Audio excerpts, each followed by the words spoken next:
വടിവാളെന്നൊക്കെ പറയുന്നത് പോലീസ് ഇടുന്ന പേരുകളാണ്. 5-6 പ്രതികളെ സംബന്ധിച്ച് അവരെ കണക്ട് ചെയ്യുന്ന ഡയറക്റ്റ് ആയതോ ഇൻഡയറക്റ്റ് ആയതോ യാതൊരു തെളിവുകളും കോടതി ഹാജരാക്കിയിട്ടില്ല. അദ്ദേഹത്തിന് ജോലി കഴിഞ്ഞാൽ വന്ന് കയറി അദ്ദേഹം താമസിക്കുന്ന വീട്ടിലിറങ്ങി, അതായത് പലാരോട്ടത്ത് ഇറങ്ങി. ആ ഒരൊറ്റ സീക്വൻസ് മാത്രമേ പ്രോസിക്യൂഷന് A6 പറ്റി പ്രൂവ് ചെയ്യാൻ പറ്റിയിട്ടുള്ളൂ. 5-ാം പ്രതി എന്ന് പറഞ്ഞ സലീം ഇവർ പല സമയത്ത് എഴുപന്നെയാണ്. ഈ കോൺസ്പിറസി പ്രൂവ് ചെയ്തിട്ടില്ല. A7 to A10 കൊടുത്ത നീതി A5-ഉം A7-ഉം ലഭിച്ചിട്ടില്ല എന്നുള്ളൊരു ദുഃഖകരമായ വസ്തുതയും ഇവിടെ ഉണ്ട്. A5-ഉം A6-നുമെതിരെ ഒരു കേസുകളും, ഒരു പെറ്റി കേസുകളും പ്രോസിക്യൂഷൻ കോടതി ഹാജരാക്കിയിട്ടില്ല.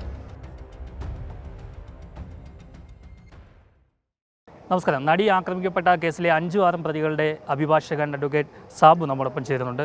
സാർ, ഈ ഒരു വിധി വന്നപ്പോൾ അവർ പറയുന്നത് അവർ നിരപരാധികളാണ് എന്ന് പറയുന്നുണ്ടായിരുന്നു. കേസിലെ ഞാനും 5-6 പ്രതികളെ സംബന്ധിച്ച് മാത്രമേ എനിക്ക് പറയാൻ ഉള്ളൂ. ഈ 5-6 പ്രതികളെ സംബന്ധിച്ച് അവരെ കണക്ട് ചെയ്യുന്ന ഡയറക്റ്റ് ആയതോ ഇൻഡയറക്റ്റ് ആയതോ യാതൊരു തെളിവുകളും കോടതി ഹാജരാക്കിയിട്ടില്ല. പ്രോസിക്യൂഷൻ, അതായത് കോൺസ്പിറസി നടന്നതായിട്ടോ അത് യാതൊരു തെളിവുകളും കോടതി മുമ്പാകെ ഹാജരാക്കിയിട്ടില്ല.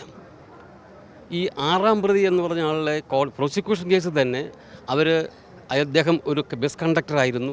ആ ബസ് ഫോർട്ട് കൊച്ചി കളമശ്ശേരി റൂട്ടിലോടുന്ന ബസ്സായിരുന്നു. ആ ബസ്സിൻ്റെ അവസാനത്തെ ട്രിപ്പ് തീരുന്നത് 8:40-നാണ്.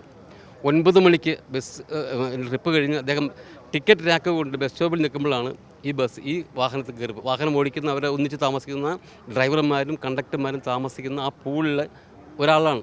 അത് ഇയാളെയും കയറ്റിക്കൊണ്ട് പോകുന്നു. ഇയാൾ താമസിക്കുന്ന പലാരോടത്താണ്. അദ്ദേഹം എടപ്പള്ളിയിൽ നിന്ന് കയറി, അതായത് അദ്ദേഹത്തിന് ജോലി കഴിഞ്ഞാൽ വന്ന് കയറി അദ്ദേഹം താമസിക്കുന്ന വീട്ടിലിറങ്ങി, അതായത് പലാരോട്ടത്ത് ഇറങ്ങി.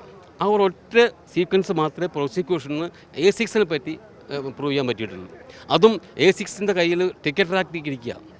ടിക്കറ്റ് റാക്കുള്ള ഒരു ആൾ എങ്ങനെ കൂട്ടബലാത്സംഗത്തിന് പോകും? So it is quite impossible. അതേപോലെ 5-ാം പ്രതി എന്ന് പറഞ്ഞ സലീം ഇവർ പല സമയത്ത് എഴുപന്നെയാണ്. എന്ന അദ്ദേഹത്തിന് അയാൾ കോൾ ഡ്രൈവറാണ്. ഇവരെല്ലാവരും താമസിക്കുന്ന പോലത്തെ ഡ്രൈവർമാരുണ്ട്, കണ്ടക്ടർമാരുണ്ട്. ആ സ്ഥലത്ത് നിന്ന് അയാൾ കഴിവിനെന്ന് വിളിച്ചു വരുന്നത് വണ്ടി ഓടിക്കാൻ മാത്രം, വാഹനം ഓടിക്കാൻ മാത്രം. PW1-ൻ്റെ വിക്ടിമിൻ്റെ മൊഴി കൊണ്ട് മാത്രം അറിയാൻ പറ്റും അദ്ദേഹം ഒരു ഡ്രൈവർ മാത്രമാണെന്നുള്ള കാര്യം. PW1 പറയുകയാണ്, എൻ്റെ PW1 സ്റ്റേറ്റ്മെൻറ്റിൽ പറയുകയാണ്, അദ്ദേഹം ഈ A1 ഒരു കൊട്ടേഷൻ ഉണ്ടെന്ന് പറയുമ്പോൾ അദ്ദേഹം ഏത് കൊട്ടേഷൻ PW1 പറയുകയാണ്. അപ്പോൾ PW1-ൻ്റെ മൊഴി കൊണ്ട് തന്നെ ഈ കൊട്ടേഷനെ പറ്റിയോ കോൺസ്പിറസിയെ പറ്റിയോ A5-ന് യാതൊരു വിവരമില്ല, അറിവില്ല. ഇപ്പോൾ കോൺസ്പിറസിയിലോ ഈ കേസിലോ ഒന്നും യാതൊരു പങ്കും A5 ഇല്ല. അപ്പോൾ പിന്നെ വേറൊരു കാര്യം കൂടി, ഈ കോൺസ്പിറസി പ്രൂവ് ചെയ്തിട്ടില്ല. A7 to A10 കൊടുത്ത നീതി A5-ഉം A7-ഉം ലഭിച്ചിട്ടില്ല എന്നുള്ളൊരു ദുഃഖകരമായ വസ്തുതയും ഇവിടെ ഉണ്ട്. അത് കിട്ടിയിട്ടില്ല. അപ്പോൾ അത് ഞങ്ങൾ ഹൈക്കോടതി പോകും. ഇത് നമ്മൾ കോടതികളൊക്കെ എപ്പോഴും ബഹുമാനിക്കും, ഇവിടുത്തെ ഈ ജഡ്ജ്മെൻറ്റിനെ ബഹുമാനിക്കുന്നു. പക്ഷേ ജഡ്ജ്മെൻറ്റിലുണ്ടാകുന്ന തെറ്റുകൾ അല്ലെങ്കിൽ പ്രതികളുടെ അവരുടെ ഇന്നസെൻസ് പ്രൂവ് ചെയ്യാൻ നമുക്ക് മേൽക്കോടതികളുണ്ട്, ഹൈക്കോടതിയുണ്ട്. വടിവാൾ സലീം എന്നുള്ള പേര് അദ്ദേഹത്തിന് ഞാൻ അന്ന് കോടതി പറഞ്ഞു, വടിവാൾ ഉപയോഗിച്ച ഒരു കേസിൽ പോലും അദ്ദേഹത്തെ പ്രതിയാക്കിയിട്ടില്ല. അദ്ദേഹത്തിന് ഒരു ആൻറ്റിസെഡൻസ്, അതായത് മുൻ കേസുകളുടെ ഒരു വിവരങ്ങളും പ്രോസിക്യൂഷൻ കോടതി ഹാജരാക്കിയിട്ടില്ല. അതിനർത്ഥം അദ്ദേഹം മുൻ കേസിൽ പ്രതിയല്ല എന്നുള്ളതാണ്. A5-ഉം A6-നുമെതിരെ ഒരു കേസുകളും, ഒരു പെറ്റി കേസുകളും പ്രോസിക്യൂഷൻ കോടതി ഹാജരാക്കിയിട്ടില്ല. വടിവാളെന്നൊക്കെ പറയുന്നത് പോലീസ് ഇടുന്ന പേരുകളാണ്. അത് ശരിയല്ല. ആ പോലീസിൻ്റെ ഒരു വിശേഷണമാണത്. അത് ഒരു മനുഷ്യൻ വടിവാൾ സുരേഷ് സലീം എന്നാണ് അദ്ദേഹം ഇട്ടത്. അപ്പോൾ ഞാൻ പറഞ്ഞു ആ ഭാഗം തന്നെ, ആ വിശേഷണം തന്നെ തെറ്റാണ് എന്ന് ഞാൻ കോടതി ബോധിപ്പിച്ചു. പ്രോസിക്യൂഷൻ്റെ വാദം എന്ന് പറയുന്നത് തന്നെ കൂട്ടബലാത്സംഗം എന്നുള്ളതാണ്. അതേസമയത്ത് പ്രോസിക്യൂഷൻ്റെ കൃത്യമായിട്ടുള്ള കേസെന്ന് പറയുന്നത് A1 ബലാത്സംഗം ചെയ്തു, ബാക്കിയുള്ളവർ എയ്ഡ് ചെയ്തു എന്നുള്ളതാണ് മെയിനായിട്ടുള്ള ആരോപണം. കോടതിയുടെ ചാർജും അതാണ്, പ്രോസിക്യൂഷൻ്റെ കേസും അതാണ്. എന്നാൽ ഏത് രീതിയിലാണ് എയ്ഡ് ചെയ്തതെന്നോ ആ എയ്ഡ് ചെയ്യുന്നത് 376D ബാധകമാണോ എന്നുള്ള രീതിയിൽ വ്യക്തമായിട്ടുള്ള ഒരു ആൻസർ നമുക്ക് ഇപ്പോഴും അറിയത്തില്ല, ജഡ്ജ്മെൻറ്റ് വന്നിട്ടില്ല.